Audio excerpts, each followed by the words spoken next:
Il 6 giugno, giorno di domenica, pochissima gente si è recata alla Santa Messa. La più parte di loro sono rimasti nelle loro case, piene di paura, sentendo il canone a tuonare e vedendo le balle a cascare. Poveri ampezzani, a che leggi siamo ridotti. Guerra dura, quella del 15 per i giovani ampezzani.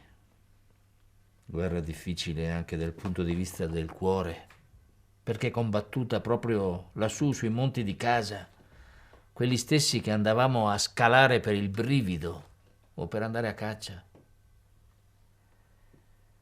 Ora da lassù si intuivano le luci del focolare. Che nostalgia. 668 ampezzani il 18 maggio 1915. Indossano la divisa austriaca e vengono mandati al fronte. Si ritroveranno gli amici di sempre, i compagni di lavoro, nelle trincee avverse. 2 trincee e loro divisi.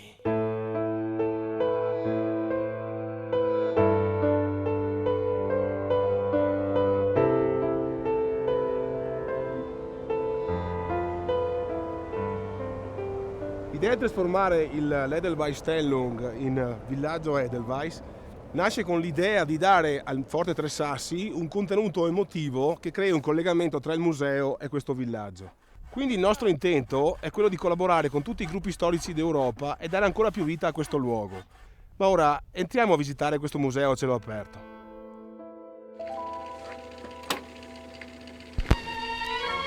Seht ihr Musik?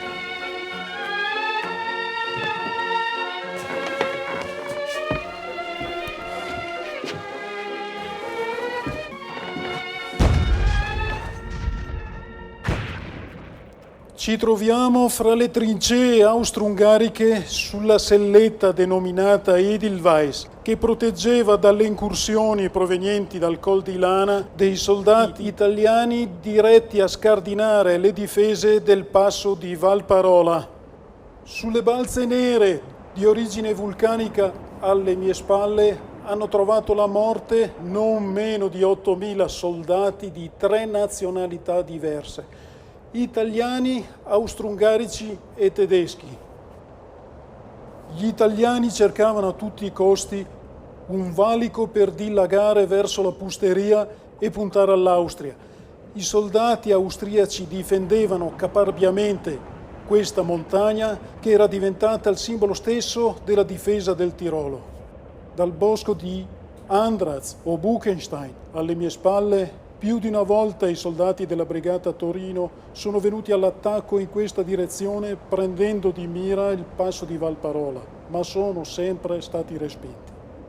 La necessità di dare alloggio, un riparo caldo ai soldati, per l'inverno soprattutto, che a queste quote è insopportabile e che copre questi posti per almeno 6 mesi all'anno, faceva sì che il grande nemico da combattere che accomunava tutti gli eserciti che si sono affrontati a queste quote fosse altro che il freddo più terribile.